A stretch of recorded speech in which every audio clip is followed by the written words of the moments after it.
Je me tenais dans ma propre cuisine, les documents hypothécaires entre mes mains tremblantes, tandis que ma sœur Sarah me hurlait dessus, me traitant de parasite inutile qui devait quitter sa maison. L'ironie me brûlait comme de l'acide. Il y a 3 ans, j'avais acheté cette maison de style colonial de 4 chambres, dans la banlieue de Denver, spécifiquement pour que Sarah et ses 2 enfants puissent avoir un foyer stable après son divorce houleux. Maintenant, elle exigeait que je parte parce que son nouveau petit ami, Rick, pensait que je profitais d'eux. La trahison me lacérait plus profondément que n'importe quel couteau n'aurait pu le faire. Avec le recul, je vois à quel point j'étais naïf il y a 3 ans. J'avais 25 ans à l'époque, je travaillais comme ingénieur logiciel pour une start-up technologique appelée Codeflow, gagnant 75 000 $ par an, et je vivais dans un studio exigu sur la 17e rue, au centre-ville. Mon monde était simple, travail, salle de sport, verres occasionnels avec des collègues, et jeux vidéo le week-end. Puis l'univers de Sarah s'est effondré, comme un château de cartes pris dans un ouragan. Son mari, Brad, l'avait trompée avec sa secrétaire, Jennifer, pendant 8 mois avant que Sarah ne les découvre ensemble dans leur lit conjugal. Le divorce fut brutal et coûteux, Brad cachant des actifs et se battant pour chaque centime de pension. Sarah a obtenu la garde principale d'Emma, 8 ans, et de Tyler, 5 ans, mais les manœuvres financières de Brad l'ont laissé face à la saisie de leur duplex en location à Thornton. Sarah travaillait à temps partiel comme hygiéniste dentaire chez Mountain View Family Dentistry, gagnant à peine 1 500 $ par mois. Après le loyer, les services publics, l'épicerie et la garde d'enfants, il lui restait peut-être 50 $ pour les urgences. J'ai vu ma sœur, qui avait toujours été la forte, celle qui me protégeait des brutes dans la cour de récréation et m'aidait avec mes devoirs, s'effondrer sous le poids de la monoparentalité et de la terreur financière. C'est là que j'ai pris la décision qui allait tout changer. J'avais économisé pendant des années, vivant comme un moine dans ce petit appartement, mettant de côté chaque dollar supplémentaire. J'avais accumulé 63 000 $ d'économies, initialement destinées à un rêve lointain d'entrepreneuriat. Au lieu de cela, j'ai décidé d'acheter une maison où Sarah et les enfants pourraient reconstruire leur vie. J'ai passé 3 semaines à parcourir des quartiers, à évaluer des écoles, à vérifier les statistiques de criminalité et à mesurer les temps de trajet. La maison que j'ai trouvée à Lakewood était parfaite, une coloniale de 1994 avec 4 chambres, 3 salles de bain complètes, un sous-sol aménagé avec une salle de jeu, et une grande cour arrière avec de vieux chênes matures. L'école primaire était notée 9 sur 10.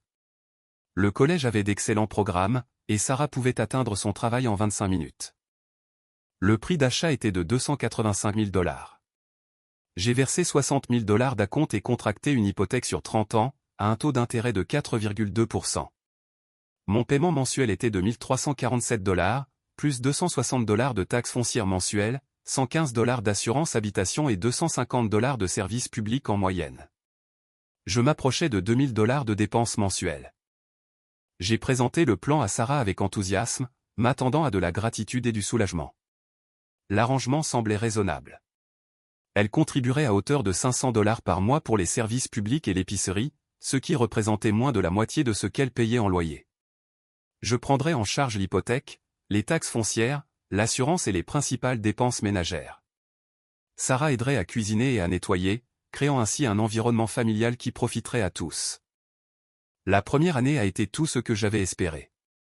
Emma s'est épanouie dans sa nouvelle école, se faisant rapidement des amis et rejoignant le club d'art. Tyler, qui avait eu des problèmes de comportement pendant le divorce, a trouvé une routine et a recommencé à dormir toute la nuit.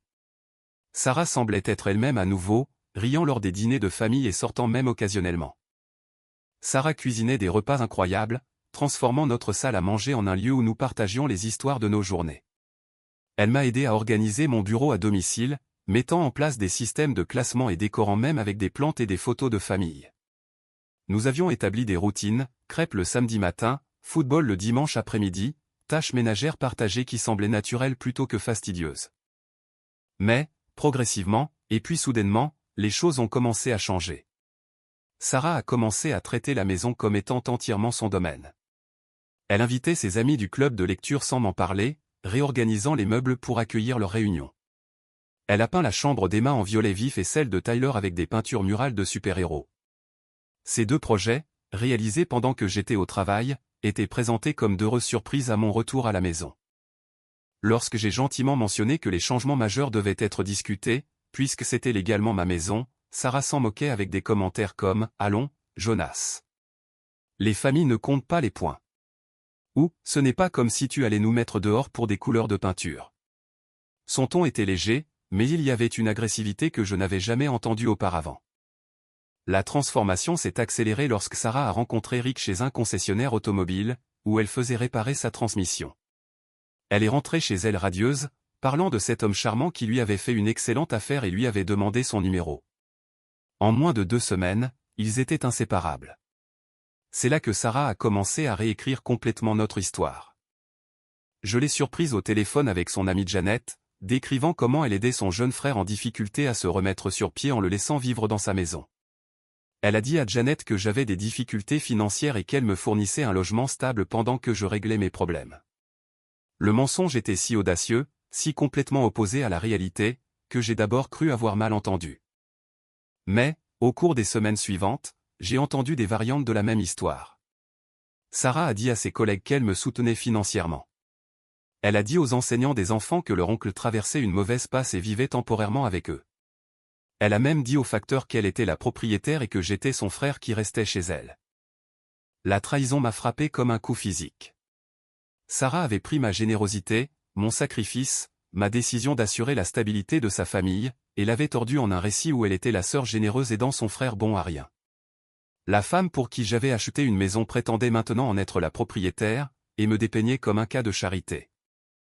Rick Matthews est entré dans nos vies comme une tornade vêtue de colonnes bon marché et de chaînes en or.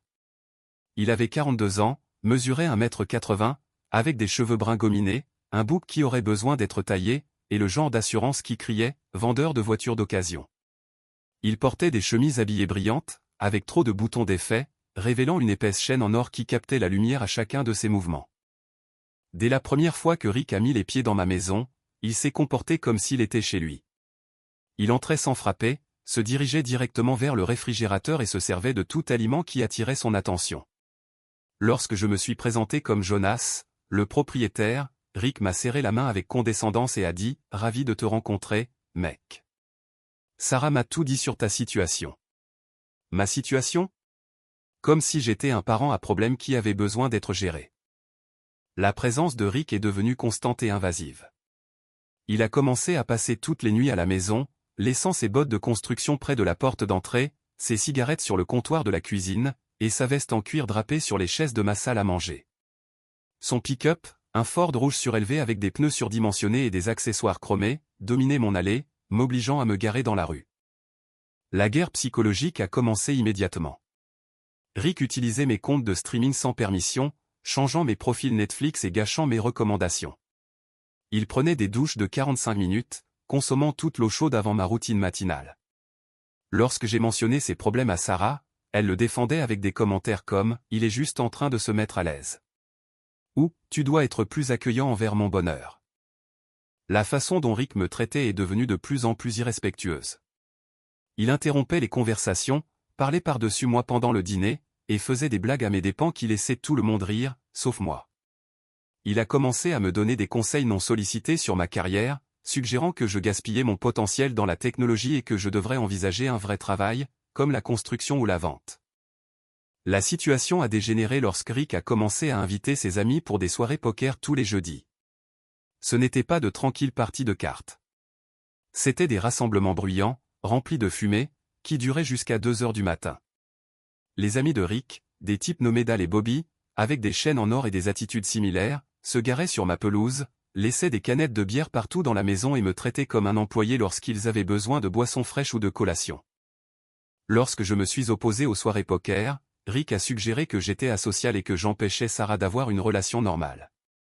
Il positionnait chaque plainte que je faisais comme la preuve que j'étais jaloux de leur bonheur et que j'étais rancunier de partager l'espace avec d'autres personnes. La manipulation des enfants par Rick était particulièrement insidieuse.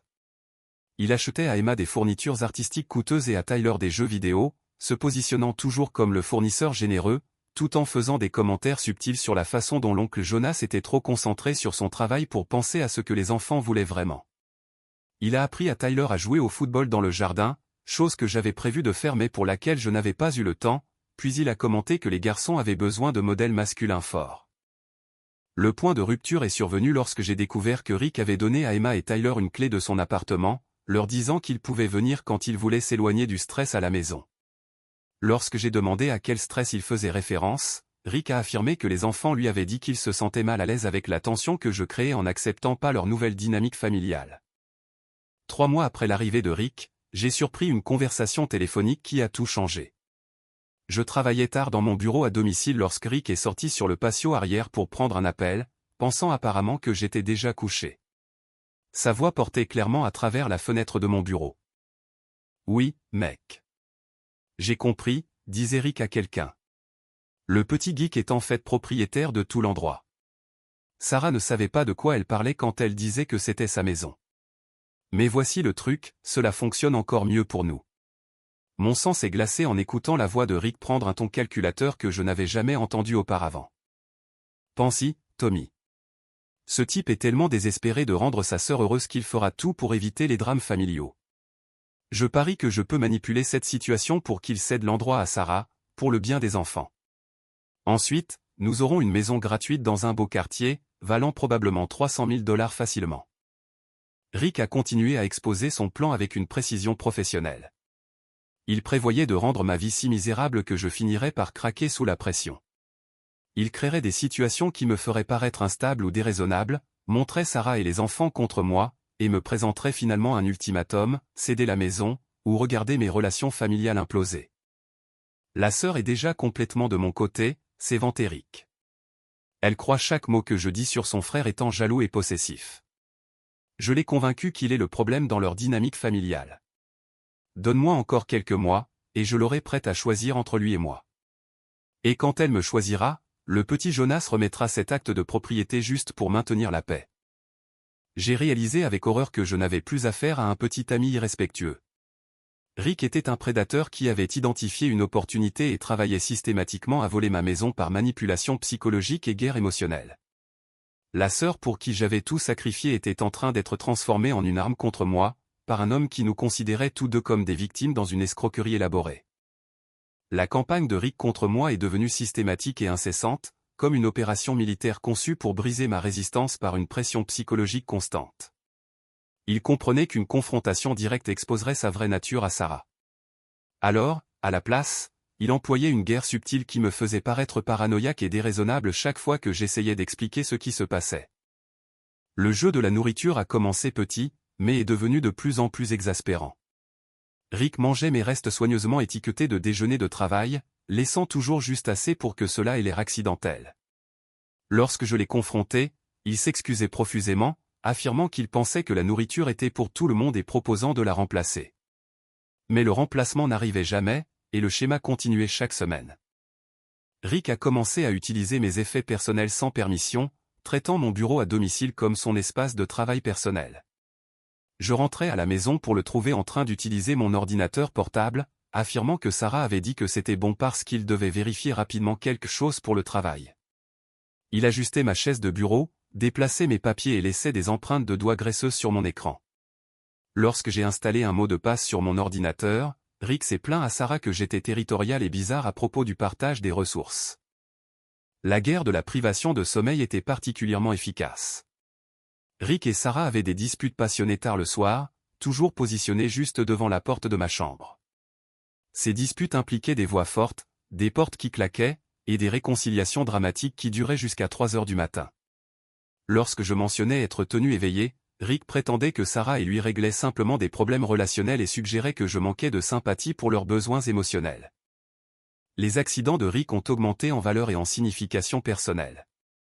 Il a cassé ma cafetière en la faisant tomber accidentellement du comptoir alors qu'il cherchait quelque chose dans l'armoire au-dessus. Le remplacement qu'il avait promis ne s'est jamais matérialisé, me forçant à en acheter une nouvelle.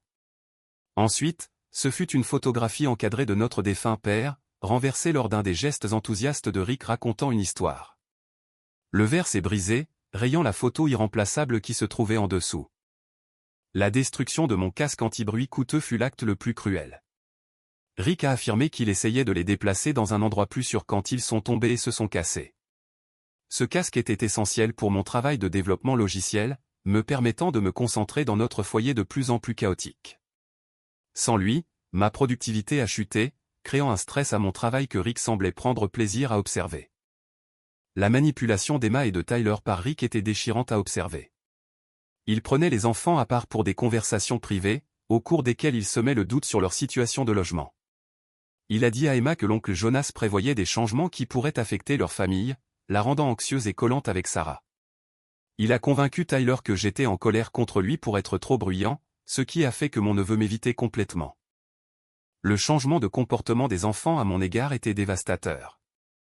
Emma, qui venait me voir pour de l'aide avec les devoirs de mathématiques et les projets scientifiques, a commencé à me traiter avec une distance soupçonneuse. Tyler a cessé de me demander de jouer à des jeux vidéo ou de lancer le ballon, préférant attendre l'attention de Rick à la place. Lorsque j'essayais d'interagir avec eux, ils échangeaient des regards et trouvaient des excuses pour quitter la pièce. La manipulation psychologique de Rick a atteint de nouvelles profondeurs lorsqu'il a commencé à mettre en scène des scénarios conçus pour me faire paraître instable. Il provoquait délibérément des disputes lorsque les enfants étaient à portée de voix, élevant la voix et faisant des déclarations incendiaires, tout en gardant son langage corporel calme et contrôlé. Pour tout observateur, j'apparaissais comme l'agresseur, tandis que Rick semblait être la partie raisonnable essayant de désamorcer la tension. Le point de rupture est arrivé un jeudi soir où je suis rentré du travail pour trouver une caravane de 26 pieds garée dans mon allée. Rick dirigeait deux de ses amis, Dal et Bobby, alors qu'il déchargeait des meubles et des cartons d'un camion de déménagement, stockant tout dans mon garage de 2 voitures sans permission. Lorsque j'ai exigé une explication, Rick a adopté son air innocent habituel, expliquant qu'il était entre 2 appartements et qu'il avait besoin d'un espace de stockage temporaire. Il m'a assuré que ce ne serait que pour quelques semaines, le temps qu'il trouve une solution permanente. Sarah se tenait à côté de lui, hochant la tête en signe de soutien et me demandant d'être compréhensif face à la transition de logement de Rick. J'ai souligné qu'utiliser mon garage comme unité de stockage sans permission était totalement inacceptable, surtout lorsque la caravane bloquait l'accès à ma propre allée. Le comportement de Rick a changé instantanément, passant d'apologétique à agressif. Il s'est approché de moi, utilisant son avantage de taille de manière intimidante, et a suggéré que j'étais égoïste et déraisonnable de ne pas aider le petit ami de ma sœur pendant une difficulté temporaire. « Tu sais quel est ton problème, Jonas » dit Rick, sa voix prenant un ton menaçant. « Tu agis comme si tu possédais cet endroit, mais tu n'es qu'un autre type qui vit ici, comme le reste d'entre nous. Sarah t'a soutenu pendant des mois, et maintenant tu veux jouer au roi du château quand quelqu'un d'autre a besoin d'un petit coup de main. » La dispute a rapidement dégénéré, Rick devenant de plus en plus agressif tout en maintenant une dénégation plausible concernant ses menaces. Il se rapprochait, parlait plus fort et gesticulait de manière plus dramatique, tout en s'arrêtant toujours juste avant un contact physique réel. Pour Sarah et les enfants qui regardaient depuis l'embrasure de la porte, il semblait que j'étais en train de réagir de manière excessive à une demande raisonnable d'assistance temporaire. Le coup dévastateur est arrivé le lendemain matin, lorsque je me suis réveillé pour trouver des policiers à ma porte. Sarah avait déposé un rapport, affirmant que j'avais menacé sa famille et les enfants la veille au soir, me décrivant comme de plus en plus instable et violent envers ma propre famille. L'officier Martinez et l'officier Thompson ont écouté Sarah fournir des récits détaillés de mes supposées menaces. Elle a affirmé que j'avais crié sur les enfants pour avoir soutenu Rick, menacé de rendre la vie de tout le monde misérable s'il ne commençait pas à me montrer plus de respect, et a même allégué que j'avais donné un coup de poing dans le mur pendant notre dispute, effrayant Emma et Tyler. Les officiers ont examiné mes jointures pour des blessures correspondant à des coups de poing dans un mur et n'en ont trouvé aucune, mais ils ont traité le témoignage émotionnel de Sarah comme une preuve crédible de troubles domestiques. Ils ont vu les factures de service public au nom de Sarah, la présence confiante de Rick en tant que petit ami protecteur, et ma détresse évidente, comme des signes que j'étais bien la partie problématique dans cette dynamique familiale. L'officier Martinez m'a averti des conséquences légales des menaces domestiques, expliquant que toute plainte supplémentaire pourrait entraîner une arrestation immédiate et mon expulsion du domicile. Il m'a suggéré d'envisager des conseils en gestion de la colère et une médiation familiale pour résoudre les problèmes sous-jacents qui créaient des tensions dans le foyer. Alors que les officiers partaient, Rick a placé un bras protecteur autour des épaules de Sarah et a établi un contact visuel avec moi par-dessus sa tête. Son expression était de pure satisfaction, le regard d'un prédateur qui avait réussi à isoler sa proie et à éliminer les interférences potentielles. J'ai réalisé que Sarah avait franchi une ligne que je n'aurais jamais cru possible, prête à détruire ma réputation et potentiellement ma liberté pour protéger sa relation avec un homme qui détruisait systématiquement notre famille. Le faux rapport de police a brisé toutes les illusions qui me restaient concernant la loyauté ou le jugement de Sarah. Ma propre sœur avait instrumentalisé les forces de l'ordre contre moi, créant un dossier officiel qui pouvait être utilisé pour détruire ma vie et ma carrière. Je savais que j'avais besoin de documents et de protection légale avant la prochaine escalade de Rick. J'ai donc pris un jour de congé de mon travail et me suis rendu au bureau des enregistreurs du comté de Jefferson. En marchant dans les couloirs en marbre du bâtiment gouvernemental, je me sentais étranger à ma propre vie. Comment le fait d'aider ma sœur avait-il pu m'amener à avoir besoin de preuves légales de ma propre propriété? L'ironie était amère. J'étais en train de rassembler des preuves pour prouver que je possédais la maison que j'avais achetée spécifiquement pour aider la personne qui essayait maintenant de me la prendre. Le bureau de l'enregistreur du comté était un labyrinthe de classeurs, de terminaux informatiques et de greffiers d'apparence fatigués, traitant des flux incessants de documents immobiliers. Je me suis approché du bureau principal et j'ai demandé des copies certifiées conformes de tous les dossiers relatifs à ma propriété de Lakewood, l'acte de propriété original, la documentation hypothécaire, le titre, les registres fiscaux de l'assurance et toute activité de dépôt récente. Margaret Wu, une petite femme d'une cinquantaine d'années aux yeux bienveillants derrière des lunettes à monture métallique, a traité ma demande avec un professionnalisme efficace. Alors qu'elle affichait mes registres de propriété sur son ordinateur, son expression est passée d'une serviabilité de routine à une confusion inquiète. « Monsieur Jonas », dit Margaret, baissant la voix et regardant autour d'elle. « J'ai besoin de vous montrer quelque chose qui a été déposé concernant votre propriété. Il y a eu pas mal d'activités inhabituelles à cette adresse au cours des 2 derniers mois. » Mon estomac s'est noué alors que Margaret étalait une pile de documents sur son bureau. Sarah avait été occupée à déposer de multiples réclamations et déclarations sous serment qui dépeignaient une image complètement fabriquée de notre arrangement de logement. La paperasse était volumineuse et préparée de manière professionnelle, suggérant qu'elle avait reçu des conseils juridiques sur exactement la documentation nécessaire pour appuyer ses affirmations frauduleuses. Le premier document était une déclaration sous serment affirmant que Sarah avait contribué à hauteur de 15 000 $ à la compte de la maison, avec des relevés bancaires falsifiés montrant des transferts qui n'avaient jamais eu lieu. Le deuxième était une série de reçus fabriqués, montrant prétendument que Sarah avait payé des améliorations majeures à la maison, une nouvelle fournaise, des réparations de toit et des rénovations de cuisine qui n'avaient jamais eu lieu. Le plus choquant était une collection de faux registres de paiement hypothécaire, affirmant que Sarah effectuait les paiements mensuels de la maison depuis plus de 2 ans. Les relevés bancaires falsifiés montraient des retraits automatiques du compte de Sarah vers la compagnie hypothécaire Pinacle, des paiements dont je savais qu'ils provenaient toujours de mon compte. Les contrefaçons étaient sophistiquées, avec un papier à en-tête bancaire et des numéros de transactions d'apparence réaliste. Margaret a pointé un document particulièrement troublant, une réclamation de possession adversative. Sarah prétendait que, parce qu'elle était la résidente principale et le soutien financier de la propriété depuis plus de 2 ans, elle avait des motifs légaux de revendiquer la propriété par occupation et entretien continu. Le dépôt affirmait que j'étais simplement un locataire qui avait pris du retard sur les paiements de loyer envers elle. C'est là que cela devient vraiment préoccupant, a chuchoté Margaret, sortant une autre pile de papier. Quelqu'un correspondant à la description de votre sœur est venu 3 fois avec un homme qui correspond à votre description de Rick. Ils ont posé des questions détaillées sur les procédures de transfert de propriété, quelle documentation serait nécessaire pour prouver la propriété, et comment contester les registres de titres existants. La documentation que Sarah et Rick avaient préparée était incroyablement minutieuse. Ils avaient créé une chronologie fictive où Sarah me soutenait financièrement depuis ma prétendue perte d'emploi, il y a 18 mois. Ils affirmaient qu'elle avait pris en charge les paiements hypothécaires lorsque j'avais manqué à mes responsabilités et que je vivais dans la maison en tant que sa personne à charge plutôt qu'en tant que propriétaire. Margaret m'a montré des copies de signatures d'entraînement sur du papier brouillon, où Sarah avait manifestement répété mon écriture. Les tentatives étaient grossières, mais montraient une amélioration systématique, suggérant qu'elle avait prévu de falsifier ma signature sur des documents officiels.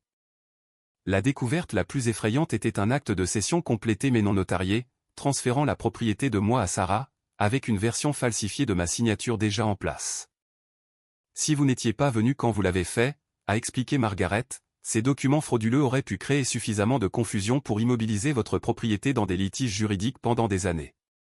Même si les documents sont manifestement fabriqués, répondre à des réclamations de possession adversative et combattre des papiers falsifiés peut coûter des milliers de dollars en frais d'avocat et prendre des mois de temps de tribunal pour être résolu. Margaret m'a pris à part et m'a expliqué que Sarah et Rick avaient consulté un avocat nommé Danny Torres, dont le bureau était situé dans un centre commercial près de l'avenue Kfax. Torres se spécialisait apparemment dans l'aide aux personnes pour naviguer dans les litiges immobiliers et les avait entraînés à créer une documentation qui soutiendrait leur réclamation de propriété. L'avocat avait fourni des modèles de déclaration sous serment et les avait guidés sur les types de preuves qui seraient les plus convaincantes pour les fonctionnaires du comté. L'étendue de la conspiration était époustouflante. Ce n'était pas une tromperie impulsive, née de la manipulation émotionnelle. C'était une tentative calculée et systématique de voler ma propriété par la fraude, la falsification et le parjure. Sarah et Rick avaient passé des semaines à préparer de faux documents, à consulter des avocats et à déposer des réclamations officielles, conçues pour établir une base légale pour prendre ma maison. Margaret m'a fourni des copies certifiées conformes de tous les documents frauduleux, ainsi que des déclarations officielles détaillant quand ils avaient été déposés et qui les avait soumis. Elle m'a également donné les coordonnées de l'unité d'enquête sur la fraude du comté et m'a suggéré de consulter immédiatement un avocat immobilier pour protéger mes intérêts. Alors que je rentrais chez moi avec un dossier rempli de preuves documentant la trahison de ma sœur, j'ai senti quelque chose changer en moi. La partie naïve de moi qui voulait croire que Sarah était simplement confuse ou mal avisée est morte complètement. La femme qui avait déposé ces documents n'était pas ma sœur aimante faisant de mauvais choix. C'était une étrangère, prête à commettre des crimes graves pour voler le travail de ma vie. J'ai réalisé que Rick n'avait pas seulement manipulé Sarah pour qu'elle me manque de respect. Il l'avait transformée en une participante active à une conspiration criminelle. La sœur pour qui j'avais tout sacrifié, la femme à qui j'avais confié ma maison et mon avenir, était maintenant mon ennemi au sens le plus littéral. Elle ne choisissait pas seulement son petit ami plutôt que son frère. Elle choisissait le crime plutôt que la famille, le vol plutôt que la gratitude et la destruction plutôt que l'amour. Les preuves dans mon dossier représentaient plus qu'une fraude. C'était la preuve que la famille que je pensais protéger n'avait jamais vraiment existé. Armé d'un dossier rempli de preuves documentant la tentative de vol de Sarah, je rentrais chez moi dans la circulation de Denver, mon esprit parcourant les stratégies de confrontation possibles. La partie naïve de moi espérait que présenter à Sarah la preuve de ses crimes pourrait la ramener à la réalité, mais la partie réaliste de moi se préparait à l'escalade et au déni. Je les ai trouvés exactement là où je m'y attendais, Rick avachi dans mon fauteuil inclinable, ses bottes sur ma table basse, Sarah blottie à côté de lui sur le canapé, et les enfants étendus sur le sol regardant un film de Disney. La scène semblait paisible et domestique, une famille parfaite profitant d'une soirée tranquille ensemble. Seulement, je savais quelle conspiration criminelle se cachait sous cette façade de normalité. Emma a levé les yeux lorsque je suis entré, offrant un sourire timide qui me rappelait la nièce aimante qu'elle était avant que le poison de Rick n'infecte notre foyer. Tyler a à peine détourné le regard de la télévision, son attention concentrée sur les personnages animés plutôt que sur l'oncle qu'il avait autrefois adoré. La distance que Rick avait créée entre moi et les enfants était peut-être sa réalisation la plus cruelle. J'ai placé les copies certifiées conformes de tous les documents frauduleux sur la table basse, les arrangeant par ordre chronologique, afin que Sarah puisse voir l'étendue complète de ces crimes exposés systématiquement. Les papiers se sont étalés sur la surface comme des preuves dans une salle d'audience, chaque document représentant une autre étape dans sa trahison systématique de tout ce que j'avais fait pour notre famille. J'ai passé la matinée au bureau de l'enregistreur du comté, ai-je dit, gardant ma voix calme et factuelle. J'ai découvert des documents très intéressants qui ont été déposés concernant cette propriété. Des documents portant à signature, Sarah, faisant des déclarations que nous savons tous les deux être complètement fausses. Le visage de Sarah s'est vidé de ses couleurs lorsqu'elle a reconnu la paperasse, mais Rick est resté impassible, son expression passant en mode défensif. Il s'est penché en avant, examinant les documents avec l'intérêt désinvolte de quelqu'un qui parcourt un menu de restaurant plutôt que des preuves de crimes graves. Rick s'est levé, sa taille et son langage corporel agressif rendant immédiatement la pièce plus petite et plus menaçante. « Qu'est-ce que tu essaies de prouver ici, Jonas ? Que tu es une sorte de détective maintenant ? Sarah soutient ce foyer depuis des mois pendant que tu agis comme si tu possédais l'endroit. Il est peut-être temps que quelqu'un officialise cela. » J'ai expliqué méthodiquement chaque document frauduleux, la fausse déclaration sous serment affirmant que Sarah avait contribué à la compte, les relevés bancaires falsifiés montrant des paiements hypothécaires qu'elle n'avait jamais effectués, les reçus fabriqués pour des améliorations de la maison qui n'avaient jamais eu lieu, et la réclamation de possession adversative basée entièrement sur des mensonges. Chaque signature ici est la tienne, Sarah, ai-je dit, observant attentivement le visage de ma sœur. Chaque déclaration est faite sous peine de parjure. Chaque réclamation est complètement fausse, et tu le sais. Ce n'est pas un malentendu ou une différence d'opinion. C'est une fraude criminelle, une falsification et un dépôt de faux documents auprès de fonctionnaires du gouvernement. Rick a explosé d'indignation théâtrale, criant que je les harcelais avec des absurdités légales, conçues pour intimider Sarah. Il a affirmé que j'essayais d'utiliser des technicalités et des papiers pour éviter d'assumer la responsabilité de ma dépendance financière à la générosité de ma sœur. « Tu crois que tu peux nous faire peur avec ces conneries ?» a crié Rick, agitant les documents d'un geste dédaigneux. « Sarah s'est occupée de toi dans cette maison pendant que tu jouais à des jeux vidéo toute la journée. Ce n'est pas parce que ton nom est sur de vieux papiers que tu agissais comme un vrai propriétaire. Sarah est celle qui a fait de cet endroit un foyer. Je leur ai donné un choix simple. » Rick part immédiatement et définitivement, Sarah reconnaît sa tentative de fraude et accepte de revenir à notre arrangement initial, où je commence une procédure d'expulsion tout en engageant simultanément des poursuites pénales pour falsification, fraude et dépôt de faux rapports de police. La réponse de Rick fut exactement celle à laquelle je m'attendais, des menaces agressives enveloppées dans un langage de victime. Il a hurlé que je ne pouvais pas le mettre dehors parce qu'il n'y vivait pas officiellement, que je n'avais aucune preuve de son implication dans une fraude, et qu'il ferait de ma vie un cauchemar si j'essayais d'interférer avec sa relation avec Sarah. « Tu te crois si intelligent avec ta petite enquête ?» a grogné Rick, s'approchant de moi dans une intimidation évidente. « Mais tu ne peux pas prouver que j'ai fait quelque chose de mal. Ces documents sont entre Sarah et le comté. Je ne suis que son petit ami, essayant de la protéger de son frère psychopathe qui menace de détruire sa propre famille. » Sarah, acculée et désespérée, a joué la carte que j'aurais dû anticiper, mais que je n'ai jamais vu venir. À travers des larmes qui semblaient sincères, elle a révélé qu'elle était enceinte de 8 semaines du bébé de Rick, et qu'ils avaient prévu d'annoncer la grossesse à la famille bientôt. La manipulation émotionnelle fut immédiate et écrasante. Sarah a parlé de la nécessité de stabilité pour sa famille grandissante, du fait qu'Emma et Tyler avaient déjà enduré suffisamment de bouleversements, et de la façon dont leur défunt père aurait voulu que je prenne soin de ma sœur en cette période de besoin. Papa disait toujours que la famille passait avant tout, Jonas, sanglota Sarah, utilisant la mémoire de notre père comme une arme contre moi. Il voudrait que tu fasses ce qui est juste et que tu m'aides à assurer la sécurité de ses enfants. Emma et Tyler ont traversé tellement de choses avec le divorce, et maintenant ils sont enfin heureux à nouveau. Vas-tu vraiment détruire leur stabilité pour des papiers et des technicalités légales? Rick s'est instantanément transformé en père protecteur, enveloppant les épaules de Sarah de ses bras et parlant d'une voix mesurée et raisonnable des besoins des femmes enceintes et des enfants innocents. Il a suggéré que j'étais jaloux de leur bonheur et que j'essayais de briser leur famille par dépit et ressentiment. « Regarde ce que tu lui fais, mec, » dit Rick, sa voix dégoulinante d'une préoccupation fabriquée. « Elle est enceinte et effrayée, et tu la menaces avec la police et des avocats pour un litige immobilier. Quel genre de frère fait passer des documents légaux avant le bien-être de sa sœur et de son neveu ou nièce à naître? » Emma et Tyler, apprenant l'arrivée du bébé pour la première fois, sont devenus excités et ont couru serrer leur mère dans leurs bras. Leur joie était sincère et innocente, et voir leur bonheur me faisait passer pour le méchant, menaçant le bel avenir de leur famille. Les enfants me regardaient avec confusion et déception, se demandant pourquoi l'oncle Jonas faisait pleurer leur mère enceinte. Le poids des attentes, de la culpabilité et de la manipulation émotionnelle était écrasant. Les larmes de Sarah, l'excitation des enfants à propos d'un nouveau bébé, les préoccupations d'apparence raisonnable de Rick concernant le bien-être familial, et le souvenir de l'insistance de mon père sur la loyauté familiale, tout cela s'est combiné en une tempête psychologique parfaite. Pendant un instant, debout dans mon propre salon, entouré de la famille que j'avais tout sacrifié pour aider, j'ai senti le vieil Jonas émerger. La partie de moi qui s'adaptait toujours, qui sacrifiait toujours, qui choisissait toujours la paix plutôt que les principes. Sarah était de la famille. Elle était enceinte et vulnérable, et les enfants avaient besoin de stabilité. Peut-être que je devrais simplement signer les papiers et trouver mon propre appartement, préservant l'harmonie familiale et protégeant un enfant à naître. Mais ensuite, j'ai regardé les yeux de Rick par-dessus la tête de Sarah, et j'ai vu quelque chose qui m'a glacé jusqu'aux os. Il n'y avait pas d'amour là-dedans, aucune préoccupation sincère pour Sarah ou le bébé.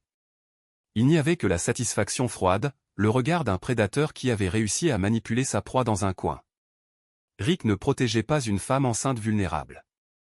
Il utilisait cette grossesse comme l'arme finale dans son vol systématique de ma vie.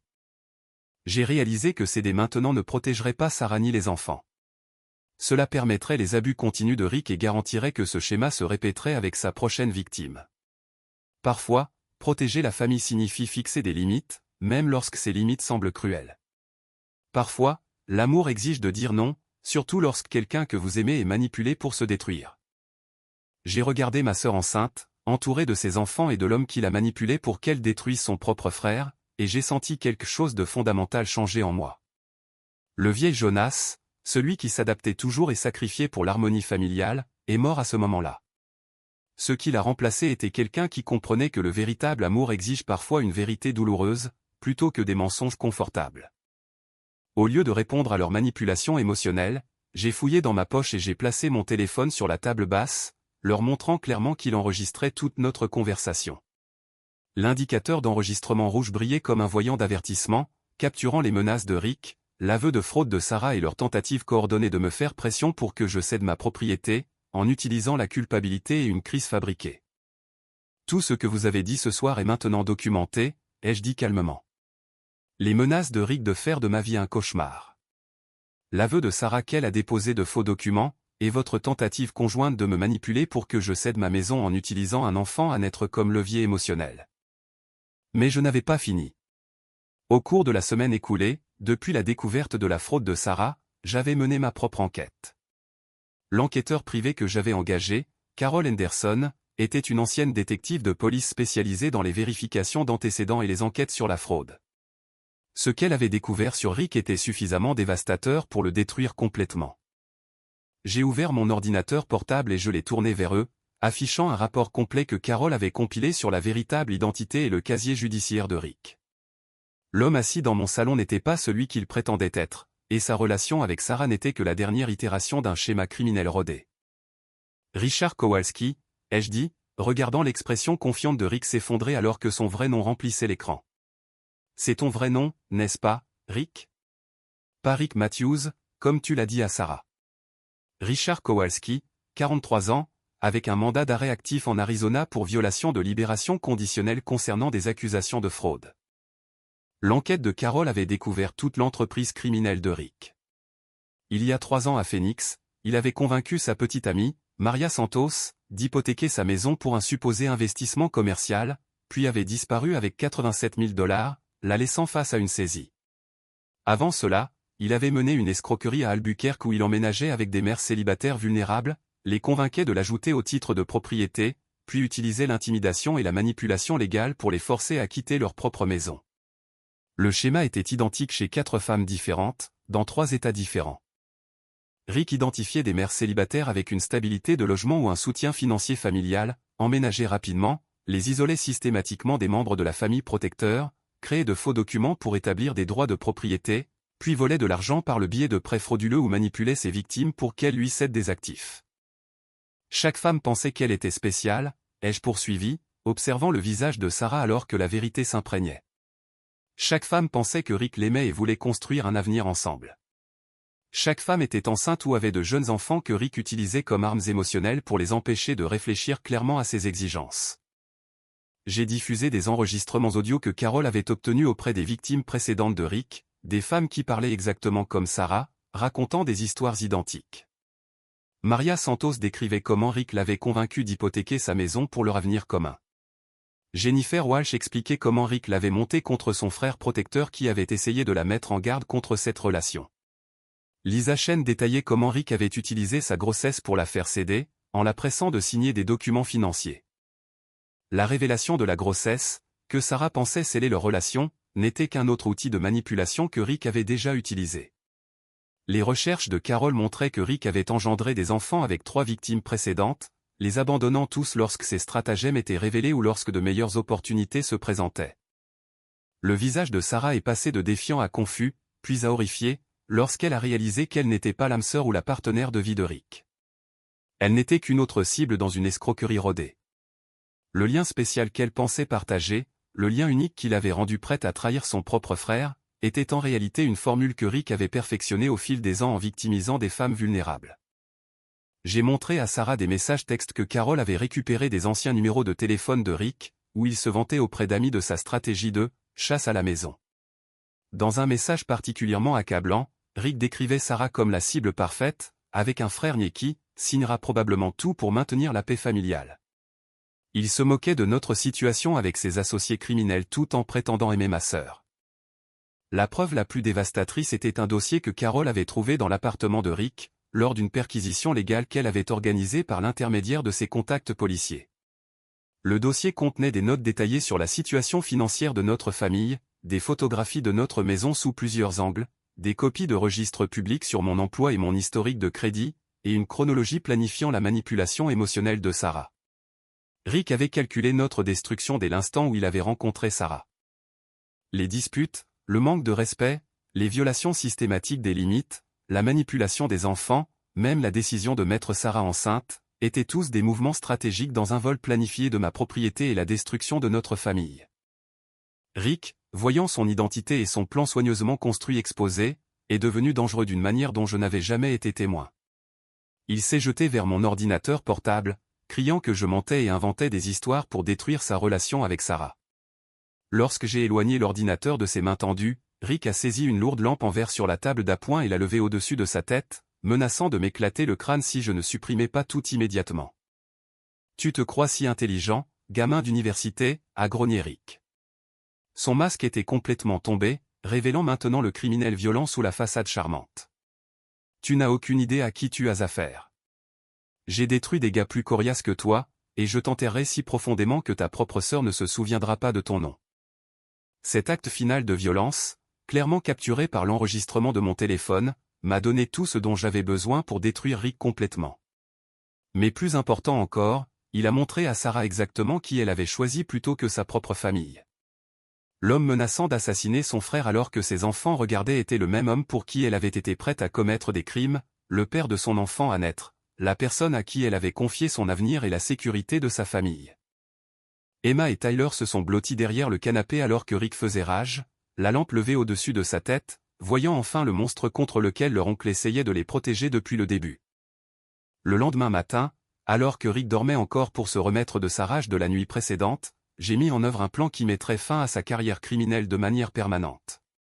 J'avais passé les premières heures à organiser les preuves, à contacter les autorités et à préparer des actions légales qui protégeraient non seulement ma propriété, mais aussi les futures victimes de Rick. Ma première étape fut le département de police de Denver, où la détective Lisa Rodriguez était spécialisée dans les affaires de fraude inter-État. Je lui ai présenté le dossier d'enquête complet de Carol Henderson, les enregistrements des menaces de Rick et de sa tentative d'agression, et la documentation de sa véritable identité en tant que Richard Kowalski, un fugitif de la justice de l'Arizona. La détective Rodriguez a immédiatement reconnu le schéma d'affaires similaire sur lesquels elle avait travaillé. La méthodologie de Rick, ciblant des mères célibataires vulnérables, les isolant des systèmes de soutien familial et volant des biens par manipulation émotionnelle, était une entreprise criminelle connue que les forces de l'ordre traquaient à travers plusieurs États. Nous recherchions ce type depuis 18 mois, a expliqué la détective Rodriguez en examinant les preuves. Richard Kowalski opère sous diverses fausses identités, utilisant des numéros de sécurité sociale volés et des documents falsifiés. La tactique de manipulation par la grossesse fait partie de sa procédure opérationnelle standard. Mettre ces femmes enceintes les rend moins susceptibles de signaler les crimes et plus susceptibles de rester fidèles, même lorsque des preuves de ces autres victimes font surface.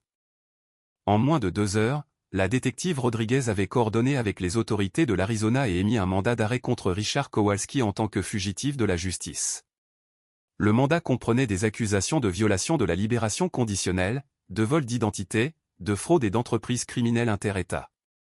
Des accusations supplémentaires d'agression et de voies de fait seraient déposées sur la base de mes preuves enregistrées de son comportement menaçant avec la lampe. Ma deuxième rencontre a eu lieu avec le procureur de district Michael Shen, à qui j'ai présenté des preuves complètes de la fraude documentaire de Sarah et des faux rapports de police. Cependant, j'ai proposé un accord qui servirait la justice tout en protégeant ma sœur des conséquences totales de ses choix manipulés. Si Sarah coopérait entièrement à la poursuite de Rick, fournissait un témoignage détaillé sur ses méthodes et ses tactiques de manipulation, et versait une réparation complète pour tous les coûts liés à ses dépôts frauduleux, je n'engagerai pas de poursuite contre elle. J'ai expliqué que Sarah avait été victimisée par un criminel professionnel et que la poursuivre n'accomplirait rien d'autre que de détruire ce qui restait de notre famille. Le procureur de district Shen a accepté l'arrangement, reconnaissant que le témoignage de Sarah serait crucial pour condamner Rick et protéger ses futures victimes. L'accord exigeait que Sarah reconnaisse publiquement que toutes ses réclamations de propriété étaient fausses, dépose des déclarations corrigées auprès du bureau des enregistreurs du comté et paie tous les frais juridiques associés à l'effacement des documents frauduleux des registres publics. Lorsque je suis rentré à la maison cet après-midi-là, j'ai trouvé Sarah assise seule à la table de la cuisine, entourée de cartons vides et d'affaires jetées. Rick était parti, ayant fui pendant la nuit lorsqu'il avait réalisé que son identité criminelle avait été exposée et que les forces de l'ordre seraient bientôt impliquées. Sarah avait passé la matinée à fouiller dans les affaires de Rick, trouvant des preuves de sa tromperie qui confirmaient tout ce que j'avais révélé la nuit précédente. Cachées dans ses vêtements se trouvaient des photographies de victimes précédentes, des cartes de visite avec plusieurs faux noms et des notes détaillées sur les informations financières de notre famille qu'il avait rassemblées depuis leur premier rendez-vous. Le plus dévastateur était une lettre que Rick avait écrite, mais jamais envoyée, à son ami Tommy, décrivant son plan pour convaincre Sarah de contracter un prêt hypothécaire sur ma maison, puis disparaître avec l'argent, tout comme ses escroqueries précédentes. La grossesse n'était pas le fondement de leur avenir commun. C'était la police d'assurance de Rick, qui maintiendrait Sarah émotionnellement investie pendant qu'il épuisait les ressources de notre famille. Sarah s'est complètement effondrée en réalisant l'étendue complète de la manipulation de Rick. Chaque conversation qu'ils avaient partagée, chaque moment intime, chaque plan pour leur avenir, avait été des mouvements calculés dans son entreprise criminelle. L'homme qu'elle pensait l'aimer avait étudié ses vulnérabilités dès le premier jour, élaborant des réponses conçues pour la rendre plus docile et isolée. « Jonas, je suis tellement désolée », sanglota Sarah, les mots semblant insuffisants pour l'ampleur de sa trahison. « Je sais que dire désolé ne peut pas réparer ce que je t'ai fait, ce que j'ai failli coûter à notre famille. J'ai été si stupide, si désespéré de croire que quelqu'un pouvait m'aimer après la trahison de Brad, que j'ai laissé Rick me monter contre la seule personne qui se souciait réellement de mon bien-être. » La conversation qui a suivi fut douloureuse, mais nécessaire. Sarah avait besoin de comprendre comment la manipulation de Rick avait fonctionné, comment les criminels professionnels identifiaient et exploitaient les vulnérabilités émotionnelles, et comment son besoin désespéré de sécurité en avait fait une cible idéale pour ses stratagèmes. Emma et Tyler, confus par la disparition soudaine de Rick, avaient besoin d'explications adaptées à leur âge sur les raisons de son départ et pourquoi certains adultes prétendent être de bonnes personnes tout en étant réellement dangereux. Sarah et moi avons travaillé ensemble pour les aider à comprendre que les cadeaux et l'attention de Rick étaient des moyens de contrôler leur famille, et non des expressions d'affection sincère. La résolution légale a pris plusieurs mois, mais a apporté une complète justification. Rick a été arrêté à la frontière mexicaine, tentant de traverser avec de faux documents d'identité. Sa capture a entraîné le contact de cette victime supplémentaire dans 4 États, des femmes qui avaient eu trop honte ou peur de signaler leurs expériences jusqu'à ce qu'elles apprennent que d'autres femmes avaient été confrontées à des abus similaires. Le procès de Rick est devenu une affaire importante pour les poursuites de fraude inter-États. Le témoignage de Sarah a été crucial pour établir son schéma de manipulation et démontrer comment les criminels professionnels exploitent les relations familiales pour commettre des vols de biens. Rick a été condamné à 12 ans de prison fédérale et a été sommé de verser des réparations à toutes ses victimes. Le processus de réparation de Sarah a été complet et significatif. Elle a travaillé avec les fonctionnaires du comté pour corriger chaque faux document qu'elle avait déposé, a payé tous les frais juridiques associés à l'effacement des registres frauduleux, et a fourni des déclarations écrites reconnaissant que ses réclamations de propriété étaient complètement fausses. Plus important encore, Sarah a commencé une thérapie intensive pour comprendre comment elle était devenue vulnérable à la manipulation de Rick et pour traverser le traumatisme qui l'avait rendue désespérée de sécurité par le biais de relations plutôt que par sa force personnelle. Elle a appris à reconnaître les tactiques de manipulation et à reconstruire son estime de soi indépendamment de la validation masculine. Le processus de guérison de notre famille a été progressif, mais sincère. Sarah et moi avons établi de nouvelles règles de maison basées sur le respect mutuel, des limites claires et une communication honnête. Elle a contribué équitablement aux dépenses du ménage, a maintenu son propre espace de manière responsable et m'a inclus dans toute décision affectant notre situation de vie partagée. 6 mois après l'arrestation de Rick, Sarah a trouvé un meilleur poste en tant que gestionnaire de bureau dentaire, avec des avantages complets et des opportunités de croissance professionnelle. Elle a commencé à planifier de déménager éventuellement dans son propre appartement à proximité, comprenant que l'indépendance serait plus saine pour nous deux et fournirait un meilleur exemple à ses enfants. Sarah a décidé de poursuivre sa grossesse et d'élever le bébé en tant que mère célibataire, déterminée à assurer la stabilité par sa propre force plutôt que par la dépendance à des relations manipulatrices. Elle s'est entourée d'amis solidaires, a engagé une thérapie familiale pour les enfants, et a bâti une base de vie fondée sur un travail honnête et des relations authentiques. La maison qui était devenue un champ de bataille s'est lentement retransformée en un véritable foyer. Emma et Tyler ont rétabli leur relation avec leur oncle, comprenant maintenant que mes limites et mes préoccupations venaient de l'amour plutôt que de la jalousie. Les dîners de famille ont repris avec une conversation authentique. Les responsabilités partagées semblaient naturelles plutôt que fastidieuses, et chacun contribuait à maintenir un foyer paisible. J'ai appris des leçons inestimables sur la différence entre aider la famille et permettre un comportement destructeur. Le véritable amour exige parfois des conversations difficiles, des limites fermes, et de laisser les gens faire face aux conséquences de leurs choix plutôt que de les protéger de la réalité. Soutenir la famille ne signifie pas sacrifier votre propre sécurité ou tolérer le manque de respect au nom du maintien de la paix. La transformation de Sarah fut remarquable.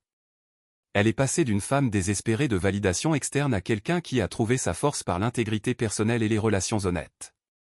Elle a appris que la véritable sécurité provient de la construction de sa propre stabilité, plutôt que de la manipulation des autres ou de la dépendance à des relations amoureuses pour la survie financière. Notre père aurait été fier de voir comment notre famille s'est reconstruite sur des fondations de vérité, de respect et d'affection sincère, plutôt que d'obligation, de culpabilité et de manipulation émotionnelle. La maison est restée la mienne légalement, mais elle est devenue un véritable foyer familial, où chacun était valorisé, chacun contribuait, et personne ne profitait de la générosité des autres. La justice a été rendue non par vengeance ou destruction, mais par la vérité, la responsabilisation et le travail acharné de reconstruction de la confiance par un changement authentique. L'entreprise criminelle de Rick a été arrêtée avant qu'il ne puisse victimiser davantage de femmes. Sarah a appris à bâtir la sécurité par des moyens honnêtes, et notre famille en est sortie plus forte en affrontant des vérités difficiles plutôt qu'en permettant des mensonges confortables. La plus grande victoire n'a pas été de garder ma maison ou d'exposer les crimes de Rick. C'était de voir Sarah se transformer en une femme capable de se protéger, elle et ses enfants, par la force et la sagesse, plutôt que par la manipulation et la dépendance. Cette transformation m'a donné l'espoir que le véritable amour, même lorsqu'il est exprimé par des limites difficiles, mène finalement à la guérison et à la croissance pour toutes les personnes impliquées. Parfois, la chose la plus aimante que vous puissiez faire pour votre famille est de refuser de permettre leurs pires impulsions, même lorsque ce refus semble cruel sur le moment. Parfois, protéger les personnes que vous aimez signifie les forcer à faire face à la réalité, même lorsque cette réalité est douloureuse. Et parfois, le plus grand cadeau que vous puissiez offrir à quelqu'un est de l'aider à découvrir sa propre force, plutôt que de le sauver constamment des conséquences de ses choix.